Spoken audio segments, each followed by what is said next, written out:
मेरी झोपड़ी तेरे महलों से अच्छी है। मैं गुलामी नहीं करूंगा किसी कांग्रेस भाजपा में, चाहे मैं बसपा की झोपड़ी में दब के मर जाऊं। अब आ जाओ, नहीं अब सुनो, जहां खोदोगे वहां हम ही निकलेंगे। इधर देख लो, उधर दिखा देना कैमरा चला के, क्योंकि आप जैसे बहुत सारे पत्रकार हैं जिनकी आंखों में चुभता है, उनकी आंखों में चुभता है कि जब दिल्ली में कोई अंतर्राष्ट्रीय आंदोलन होता है, सम्मेलन होता है, तो इस रोड की लाइट बुझा दी जाती है कि कई फॉरेनर जाते हुए देख न ले कि इस जगह का नाम क्या है।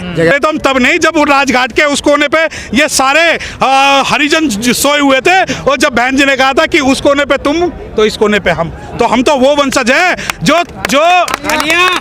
जो खाल उतार के जूते बना देते हैं। यकीन मानिए, हम कल बदल देंगे, हम आज बदल देंगे, और इस बार भारत का इतिहास बदल देंगे। रही बात कि आज भी बहन कुमारी मायावती अगर किसी मुद्दे पे बोल दें तो सरकारों के रुख बदल जाते हैं। सर, आप इतिहास बता रहे हैं, वर्तमान में क्या कर रहे हैं ये बताइए। वर्तमान में आपको क्या कराना है आपकी तरफ देख रही है नजर। नहीं जनता में आप किसको ज्ञान देने से आप मुझे बताएं, बसपा को डुबाने का जिम्मेदार कौन है? आप पर भी जाता थोड़ा बहुत हिस्सा नहीं जाता है? नहीं आप डिफेंड कर रहे हैं गलतियों को भी। मैं वही बसपा को डुबाने का जो सारा दामोदार है वो उन बहुजन मीडियाओं को है जो दूसरों की चाटुकारिता करके बहन जी को और बसपा को टारगेट करते हैं। बहुत सारे दलाल प्रोफेसर हैं, बहुत सारे ओबीसी प्रोफेसर हैं जिन्हें लगता है कि बसपा को गाली देकर हमें व्यूज बढ़ेंगे। नहीं अभी बिल्कुल मैं आपकी बात का जवाब दूंगा। बसपा क्यों पैदा नहीं कर रही? क्योंकि बसपा के लिए अब आप ये कहें कि बसपा की स्टूडेंट विंग नहीं है, जबकि सभी लोगों की स्टूडेंट विंग है। क्योंकि बहुजन समाज पार्टी का जो मुख्य मकसद है वो अपने लोगों को प्रोटेक्शन करके तब उनको आगे बढ़ाना है। अब आप ये कहो बहुजन समाज पार्टी तो आंदोलन नहीं कर रही। मैं आपसे एक सवाल पूछना चाहता हूं, आप सभी बहुजन मीडिया से, आपको पता है 2 अप्रैल 2018 के आंदोलन में कितने अनुसूचित जाति के युवाओं के खिलाफ FIR हुई? आपके पास है डाटा इसका?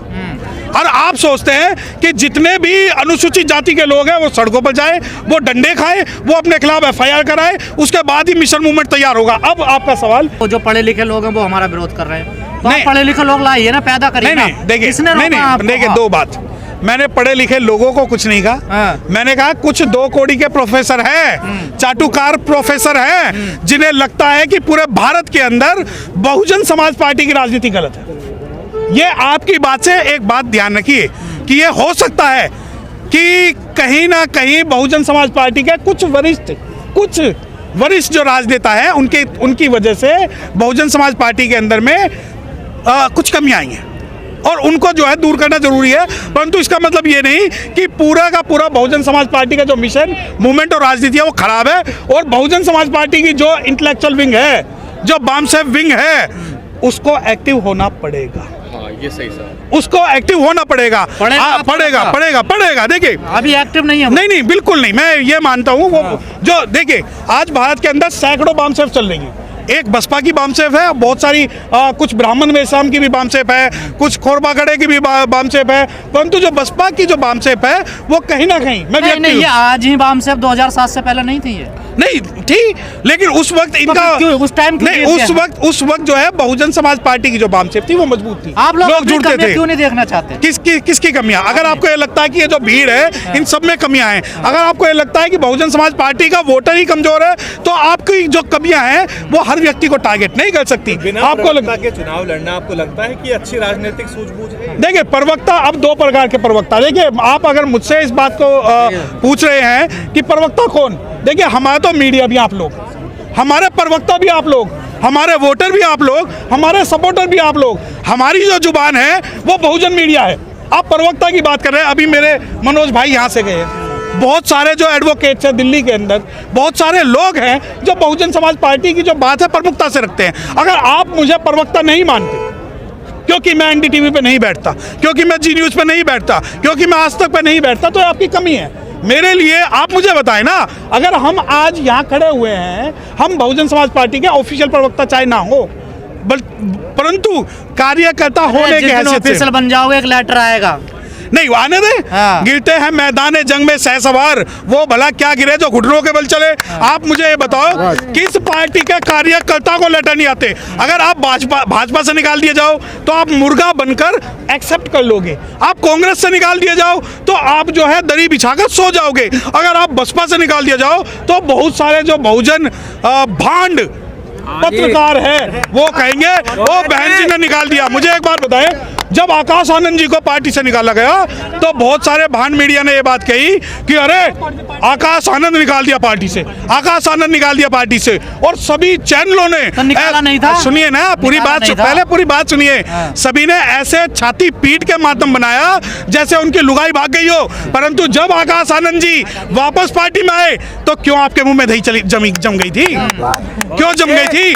आज जब बहुजन समाज पार्टी के कई वरिष्ठ पदाधिकारी बसपा में लिए जाते हैं, क्यों आप लोग जो है सो जाते हैं? क्योंकि आपको बसपा की कमियां दिखानी है। आप जो नैरेटिव तय कर रहे हैं वो इंडिविजुअल नैरेटिव तय कर सबसे रहे हैं। बढ़िया पार्टी बसपा पूरी देश में। मेरी नजर में पूछो, थी, है और रहेगी। ठीक है, बहुजन समाज पार्टी। दूसरी बात, मेरे घर में मतलब आप भी वही वाला काम कर रहे हो कि मस्जिद के नीचे मंदिर है। पूरी बात सुनो ना, उसका जवाब भी दूंगा। अरे उसकी बात भी देंगे। मेरी झोपड़ी तेरे महलों से अच्छी है। मैं गुलामी नहीं करूंगा किसी कांग्रेस भाजपा में, चाहे मैं बसपा की झोपड़ी में दब के मर जाऊं। अब आ जाओ। नहीं, अब सुनो।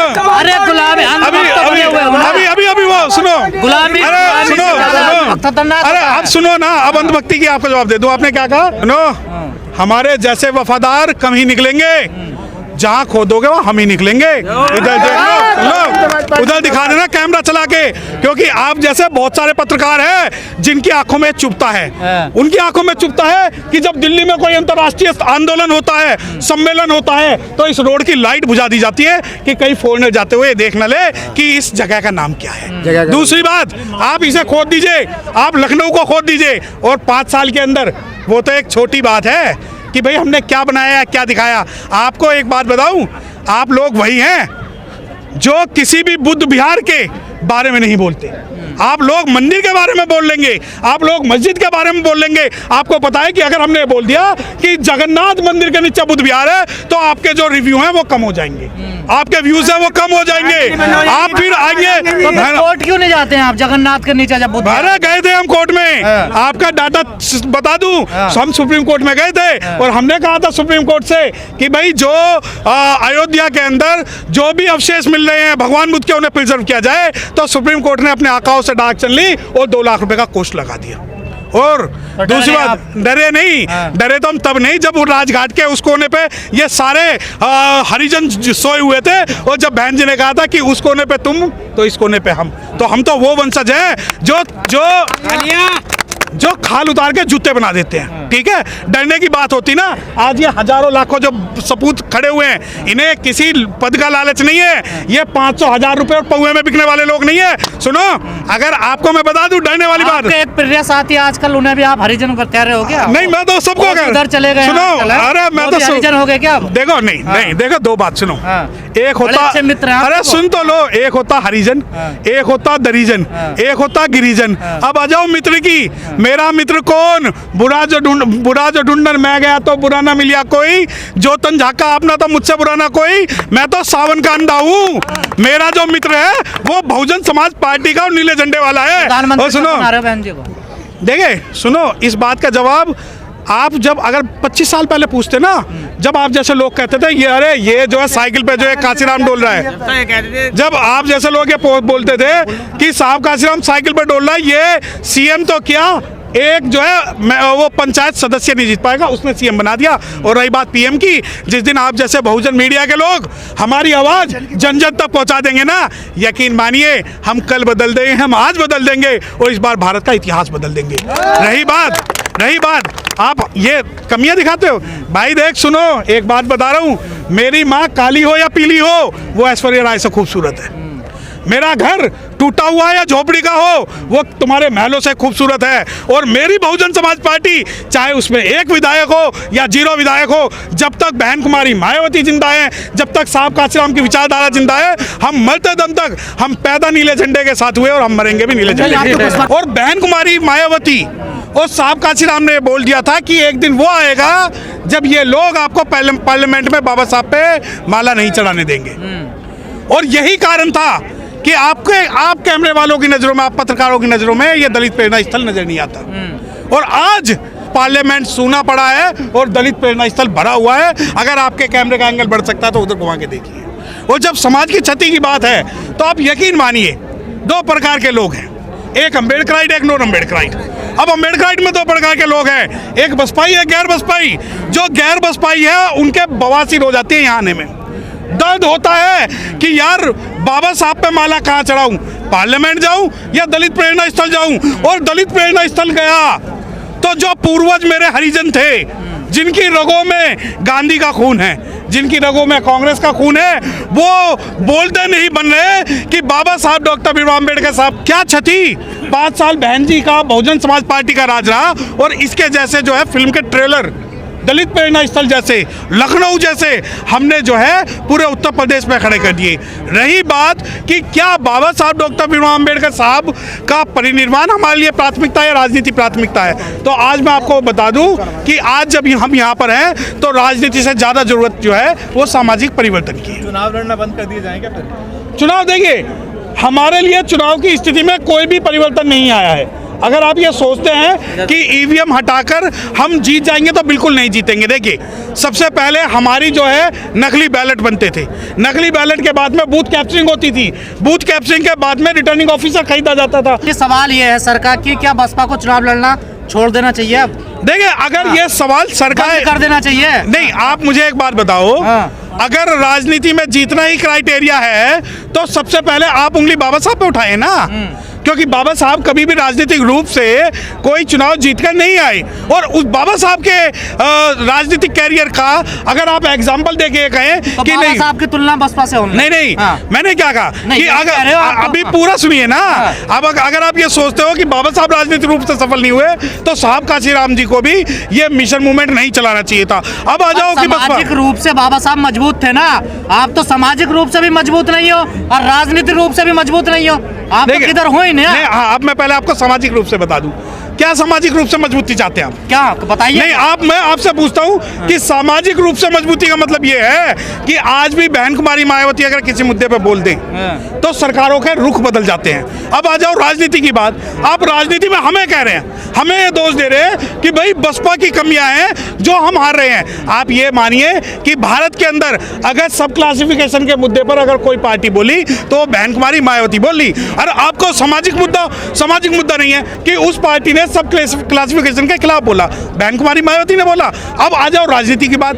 राजनीति में ये बात सही है कि चाहे ईवीएम के कारण हो या हमारी अज्ञानता के कारण हो, हम जो है वो एक्सपेक्टेड रिजल्ट नहीं ला पाए जो हमें लाना चाहिए था। परंतु इसका दोष अगर आप चाहते हो और आप कहते हो कि हम बहन कुमारी मायावती को देंगे, तो मैं बता दूं भारत के अंदर उत्तर प्रदेश के अलावा भी 28 राज्य हैं। अगर जीत हो जाए तो ताज किसी के सर पर और हार हो जाए तो ताज किसके सिर पर? नहीं, ताज की बात, अब मैं वही आपको बात बता रहा हूँ कि उत्तर प्रदेश के ताज की बात कर रहे हो या पूरे भारत के ताज की बात कर रहे हो? हर चुनाव की नहीं, आप हर चुनाव की बात नहीं, बसपा के चुनाव की बात कर रहे हो ना। बसपा के चुनाव की बात आप इस वजह से कर रहे हो क्योंकि आपको दूसरे राज्य नहीं दिखते। आपको लगता है कि चंद्रशेखर जैसा नेता पैदा करके बसपा की जो हमें नींव खोदनी है उसमें हम सक्सेसफुल हुए हैं। आपको ऐसा लगता है कि बसपा अगर कांग्रेस और भाजपा से समर्थन कर ले तो उसका राजनीतिक समीकरण सही होगा। आपको अगर ऐसा लगता है कि बहुजन समाज पार्टी सरेंडर कर दे और वो पैचअप करके 2-3 सीटों पर सिमट जाए, तो मैं आपको बता दूं बाबू जगजीवन राम कभी भी प्रधानमंत्री पद की दावेदारी नहीं कर पाए, चौधरी प्रेम सिंह नहीं कर पाए। तो अब आप कहे कि नहीं मैं राजनीति करना सिखाऊंगा, आप राजनीति करना हमें नहीं सिखाएंगे। इस समाज के पास जितने रिसोर्सेज हैं, जिन रिसोर्सेज के हिसाब से ये समाज राजनीति कर रहा है उसके हिसाब से हम ठीक है। नहीं, आप मानते हैं 1-2 विधायक भी तो नहीं जीत रहे ना, देखिए, सांसद तक नहीं जीत रहा। मुझे आप देखिए, आप पार्टी सिमटती जा रही है, नहीं, बिल्कुल मैं आप मुझे एक नैरेटिव की बात कर दीजिए। आज हमारे समाज के जो लोग हैं वो ये कहते हैं कि रवीश कुमार जैसा कोई चैनल पैदा नहीं हो पाया बहुजन यूट्यूबर्स में से।